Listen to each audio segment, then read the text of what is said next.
Bismillahirrahmanirrahiim. Daawadayaal ku soo dhawaada wararkii ugu dambeeyay ee dalka iyo dibadda. Qodobadaad ku daawan doontaan Kwara Journal waxaa ka mid ah madaxweyne Farmaajo oo kulan ku saabsan COVID-19 la qaatay dhaqaatiirta ku howlan la tacaalidda corona. Webiga Shabeelle oo fatahaad cusub ka geystay qaybo ka mid ah magaalada Beledweyne. Khayre iyo Deni oo saaxiibada Soomaaliya kala hadlay gurmadka Qardho. wasiir maareeye oo qolob looga hortago coronavirus ku wareejiyay ciidanka booliiska Soomaaliyeed 5 ruux oo ku geeriyootay guri ku dumay magaalada Muqdisho. wasiirka ganacsiga Puntland oo shaaciyay in laga helay cudurka COVID-19. dowladda Soomaaliya oo sheegtay in gabar ajnabi ah xoog looga soo furtay Al-Shabaab. safiirka Djibouti oo sheegay in lacagta gurmadka Beledweyne ay bixiyeen 7 bilood ka hor. xaaladihii ugu dambeeyay ee kiisaska COVID-19 ee Soomaaliya. siyaasiyiin iyo salaadiin dhaleeceeyay Senator Farataag. webiyada Jubba iyo Daawo oo ku fatahay Doolow. ciidamada dowladda ee Danab oo sheegay in sargaal ajnabi ah oo ka tirsan Al-Shabaab bay ku dileen koonfurta Soomaaliya. boqolaal muhaajiriin Itoobiyaan ah oo ku go'doonsan magaalada Boosaaso. sidoo kale waxaad ku daawan doontaan Kenya oo maxaabiistii ugu badneed u sii daysay coronavirus awgiis. mar kale kulanti wanaagsan, waxaad ku soo dhawaataan warkii oo intaasi ka faahfaahsan. fadlan daawade haddii aad ku cusub tahay channelka Kwara,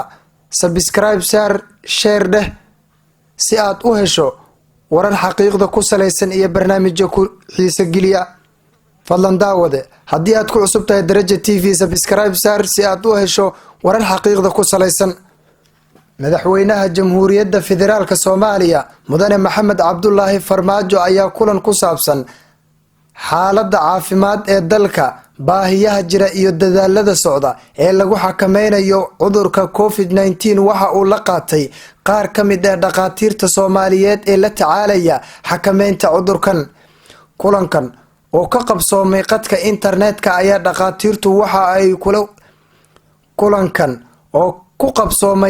qadka internetka ayaa dhaqaatiirtu waxa ay kula wadaageen madaxweynaha warbixin ku saabsan halista cudurka safmarka ah, saameynta uu ku yeeshay dalka iyo duruufaha ay ku shaqeynayaan halyeeyada caafimaad ee u taagan samata bixinta dalka. madaxweyne Maxamed Cabdullaahi Farmaajo ayaa ku bogaadiyey dhaqaatiirta, kalkaaliyayaasha, adeegayaasha iyo guud ahaan bahda caafimaadka dalka.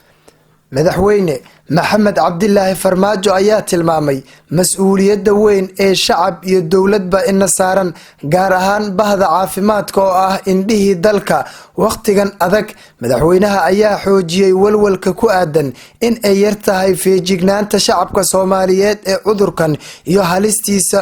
madaxweynaha ayaa xoojiyay walwalka ku aadan inay yar tahay feejignaanta shacabka Soomaaliyeed ee cudurkan iyo halistiisa sii kordhaysa, iyada oo la fududeystay talooyinka iyo awaamiirta caafimaad ee lagu ilaalinayo badqabka. webiga Shabeelle ayaa fatahaad ka geystay qaybo ka mid ah magaalada Beledweyne ee xarunta gobolka Hiiraan kadib markii ay webiga Shabeelle ayaa fatahaad ka geystay qaybo ka mid ah magaalada Beledweyne kadib markii ay soo goosteen biyihii dhowaan lagu celinayay deegaanka Hilikiliyo oo waqooyiga ka xiga magaalada Beledweyne. fatahaadda ayaa saameysay qaybo ka mid ah xaafadaha Kooshin, waxaana maanta la arkayay oo ka guuraya xaafadaha ay biyuhu saameeyeen. guddiga ka hortaga fatahaadda iyo maamulka ayaa maalmihii lasoo dhaafay ku howlanaa sidii ay u xakameyn lahaayeen baahiyaha webiga Shabeelle, balse waxaa muuqanaya inaan lagu guuleysan dadaalkaasi. fatahaadda ayaa imaanaysa xilli shalay madaxweynaha maamulka Hirshabeelle Maxamed Cabdi Waare uu soo gaaray magaalada Beledweyne, isla markaana digniin uu u diray madaxda guddiga ka hortaga fatahaadda uu ku eedeeyay wada shaqeyn la'aan. ra-iisul wasaaraha Jamhuuriyadda Federaalka Soomaaliya Mudane Xasan Cali Khayre ayaa gudoomiyay kulan looga hadlayay isku dabaridka u gurmashada Qardho oo ay ka qayb galeen safiirada dalalka saaxiibada la ah Soomaaliya, hay-adaha gargaarka, qaramada midoobay iyo mas'uuliyiin uu hogaaminayo madaxweynaha maamulka Puntland. madaxweynaha Puntland Saciid Cabdullaahi Dani ayaa warbixin faahfaahsan ka bixiyay xaaladda taagan iyo nuuca kaalmada degdega ah ee hadda loo baahan yahay. Xasan Cali Khayre oo ka hadlay muhiimadda ay leedahay in xaaladan oo kale wadajir loo wajaho ayaa ugu baaqay hay'adaha caalamiga ah iyo saaxiibada Soomaaliya inay u gurmadaan dadka reer Qardho si dib loogu soo celiyo noloshii caadiga ahayd. Ra'iisul Wasaaraha oo beesha caalamka uga mahadceliyay taageerada joogtada ah ayaa sidoo kale dadka Soomaaliyeed gaar ahaan bulshada Puntland ku amaanay sida midnimada iyo dhaqsaha leh ee ay ugu gurmadeen dadka ku nool Qardho xilligii ay daadadku soo rogmadeen. dowladda federaalka ayaa qayb libaax leh ka qaadatay howlaha gurmadka magaalada Qardho 27kii bishii Abriil ayaa roobab lixaad leh ka da'een magaalada Qardho kuwaasoo sababay dhimasho, burbur guryo, barakac iyo ganacsiga magaalada oo intiisa badan burburay. Maxamed Cabdi Xayir Maareeye wasiirka warfaafinta sidoo kalena ah gudoomiyaha guddiga wacyigelinta qaran ee COVID-19 ayaa qalab looga hortago coronavirus ku wareejiyay maamulka ciidanka booliiska dowladda federaalka ee Soomaaliya. taliyaha ciidanka booliiska Soomaaliyeed Generaal Cabdi Xasan Maxamed Xijaar oo gudoomay qalabkan oo isugu jiray mid afka iyo sanka lagu duubto iyo galoofiska gacmaha ayaa u mahad cid kasta oo gacan ka geysatay dadaalka lagu keenay qalabkan looga gaashaamanayo coronavirus. wasiirka warfaafinta dhaqanka iyo dalxiiska xukuumadda federaalka Soomaaliya Maxamed Cabdi Xayir Maareeye ayaa sheegay qalabkan in loogu talagalay ciidanka booliiska ee shaqada ku jira har iyo habeen si ay naftooda iyo bulshadooda uga badbaadiyaan cudurka dunida ku sii faafaya ee COVID-19. 5 ruux oo isku qoys ah 4 ka mid ah ay caruur yihiin ayaa ku dhintay guri ay ka degnaayeen xaafadda Buulaxuubey ee magaalada Muqdisho sida ay warbaahinta u xaqiijiyeen qaar ka mid ah dadka deegaanka Ceel Qalow oo uu guriga ku yaalay. ay Kuwara Journal helayso xubnaha qoyska ku dhintay burburka guriga ayaa waxa ay sheegayaan inay ahaayeen 4 caruur ah iyo ayeeyadod. dhinaca kale roobab mahiigaan ah ayaa xalay ka da'ay Muqdisho waxayna saameyn ku yeesheen isu socodka wadooyinka. sidoo kale waxa burbur soo gaaray qaar ka mid ah shacabka ku dhol magaalada Muqdisho waxayna qaarkood ka codsadeen dowladda dhexe, maamulka gobolka Banaadir iyo bulshada Muqdisho inay garab siiyaan si looga samata bixiyo xaaladda adag ay wajahayaan. wasiirka wasaaradda ganacsiga, warshadaha iyo maalgashiga dowlad goboleedka Puntland Cabdullaahi Cabdi Xirsi ayaa shaaciyay in laga helay cudurka coronavirus kadib markii uu qoraal kooban ku soo daabacay bartiisa Facebook-ga. guddiga Puntland u qaabilsan la dagaalanka COVID-19 ayaa habeen ka hor shaaciyay in wasiir ka tirsan Puntland iyo xildhibaan laga helay cudurka inkastoo aysan shaacin magacyada mas'uuliyiintaasi. wasiirka ganacsiga oo sheegay in sabtidii laga helay cudurka ayaa isku karantiilay gurigiisa isla markaana xaaladiisu ay wanaagsan tahay, balse wuxuu sheegay maalmihii uu cudurkan ku soo bilaabanayay inuu aad u xanuunsaday. waxa uu sheegay isagoo caafimaad qaba inuu tagay magaalada Qardho uuna ka mid ahaa wasiiradii gurmadka, balse uu ku soo laabtay magaalada Garowe ee xarunta maamulka Puntland ayuu tilmaamay inuu dareemayay xanuun.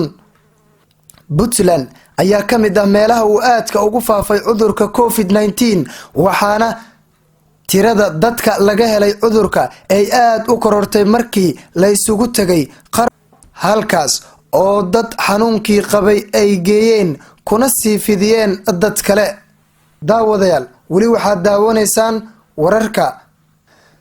dowladda federaalka ah ee Soomaaliya ayaa sheegtay in si xoog ah ururka Al-Shabaab looga soo furtay Silva Constanza Romana oo ah gabar samafala ah oo u dhalatay dalka Italy, taas oo sanad iyo bar lagu haystay gudaha Soomaaliya gacantana ay ku hayeen Al-Shabaab. Silva ayaa dhowr maalin ka hor la keenay magaalada Muqdisho ee caasimadda Soomaaliya waxayna shalay dib ugu laabatay magaalada Roma ee caasimadda dalka Italy halkaas oo ay ku soo dhaweeyeen ra'iisul wasaaraha Talyaaniga iyo qoyskeeda sida ay baahisay wakaaladda wararka Soomaaliya dowladda Soomaaliya ayaa sheegtay in si xoog ah looga soo furtay Silva waxa lagu sii daayay howlgal habeenkii Jimcaha ka dhacay meel 30 kiiloomitir u jirta magaalada Muqdisho kaas oo ay si wadajir ah u fuliyeen ciidamada sirdoonka Soomaaliya Talyaaniga iyo Turkiga ayaa lagu yiri qoraalka Ambassador Aadan Xasan Aadan Baleelo safiirka dowladda Djibouti u fadhiya Soomaaliya ayaa sheegay in lacagtii ay qorsheeyeen gurmadka fatahaadda beledweyne ay bixiyeen 7 bilood ka hor ayna ku shubeen lacagtaasi wasaaradda gargaarka iyo maareynta musiibooyinka Safiir Baleelo oo wareysi siiyay warbaahinta ayaa cadeeyay in lacagtaasi oo ay ahayd jeeg ay gacanta u geliyeen wasiirka gargaarka iyo musiibooyinka oo ah gudoomiyaha guddiga musiibooyinka ee dowladda magacawday sidoo kale safiirka ayaa sheegay in wixii farsamo iyo maamul ay leedahay dowladda Soomaaliya iyo dowlad goboleedyada balse waajibaadka ay guteen uu ahaa wixii shacabka Djibouti ay ku soo gurmadeen inay u dhiibaan dowladda federaalka Soomaaliya lacagtaas waxaan gacanta ugu ridnay guddigii musiibooyinka oo uu hogaaminayay wasiirka gargaarka iyo musiibooyinka wasiir Xamza ayuu yiri safiirka dowladda Djibouti u fadhiya Soomaaliya madaxweynaha Hirshabelle Maxamed Cabdi Waare ayaa shalay shaaciyay in ay soo gaartay lacagtii dowladda Djibouti ay gaaraysay 600 ku deeqday ee gaaraysay oo $1,000